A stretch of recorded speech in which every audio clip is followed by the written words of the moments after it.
It's my endeavor to create distinctive characters. I would like to be recognized as a versatile actor. Every time there's a new character, it should be drastically different from anything else or the previous one, most certainly. Social media पे एक ही नाम गूंज रहा है, critics हैरान है, fans पागल हैं। But why?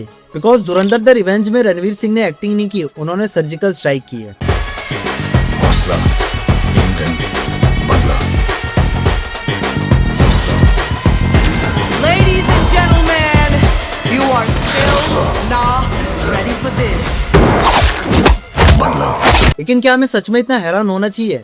क्योंकि अगर आपने रणवीर सिंह के करियर को थोड़ा सा भी ट्रैक किया है तो आपको ये बात पता होगी कि रणवीर सिंह एक एक्टर नहीं है, वो एक कमीलियन है। सो आज हम उस इवोल्यूशन पे बात करेंगे जिसने एक बैंड्रा बॉय को इंडियन सिनेमा का सबसे बड़ा सेफ शिफ्टर बना दिया।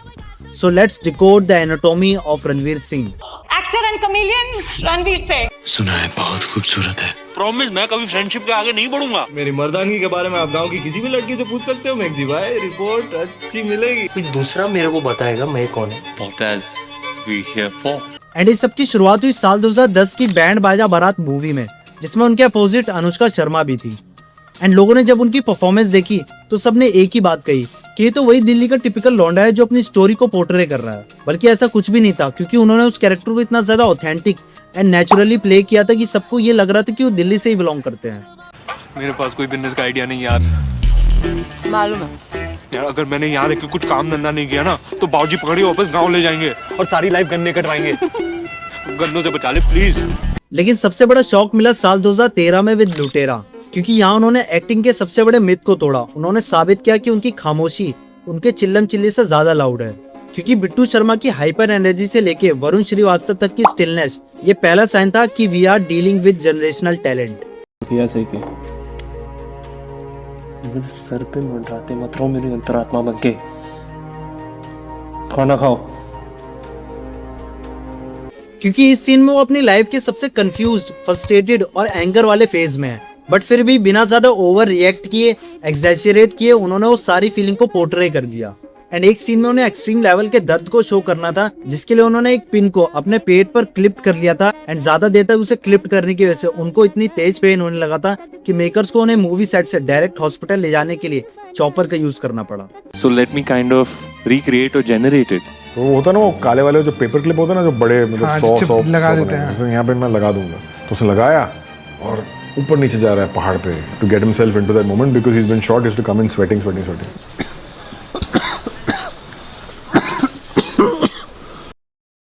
फिर आता है संजय लीला भंसाली का एरा, एंड यहाँ पर रणवीर सिंह ने अपनी वॉइस एंड बॉडी को एक हथियार की तरह यूज किया। याद करो बाजीराव मस्तानी के वो सीन जहाँ पर वो अपनी दुश्मनों को अपने शमशीर से नहीं बल्कि लफ्जों से एंड आंखों से डराते हैं, स्पेशली वो चीते के चाल वाले सीन में। चीते की चाल, बाज की नजर और बाजीराव की तलवार पर संदेह नहीं करते, कभी भी मात दे सकती। एंड नोटिस करो थ्रू आउट द मूवी उनका मराठी एक्सेंट फोर्स नहीं लगता, क्योंकि इसके लिए हफ्तों तक उन्होंने मराठी एक्सेंट के लिए प्रैक्टिस की थी। इवन अपनी वॉक पर भी उन्होंने बहुत काम किया था। एंड अपने सीन्स को ऑथेंटिक बनाने के लिए उन्होंने अपने स्टंट भी खुद किए थे। एंड एक सीन में इसी वजह से वो घोड़े से गिर गए थे, जिसकी वजह से वो बहुत ज्यादा इंजर्ड भी हो गए थे। An injury also, I believe. A very bad one, sir. Very bad one. I was doing my own stunts. I was on the horse. I got flung off. Not the horse's fault. Beautiful boy. He actually saved me from getting knocked over further. But it was a lot of chaos going on in that shot, sir. Explosions, elephants, horses, fighters, and उसके बीच में fire. It was a dangerous shot. Got flung off, broke it.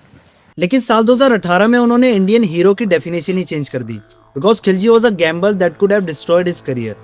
Khilji का वो खली बली dance, उसका वो meet खाने का तरीका, जब से पहना है मैंने ये इश्क सहरा, खली बली हो गया है दिल। अगर आपने ध्यान दिया हो तो उन्होंने यहाँ पर हाइना यानी लकड़ बग्गे को पोर्ट्रे करने की कोशिश की है। उसका वो चलना, उसका वो झुककर देखना, ये एक एनिमलिस्टिक ट्रेट है, क्योंकि उन्होंने विलन को कूल नहीं बल्कि टेरिफाइंग बनाने की कोशिश की।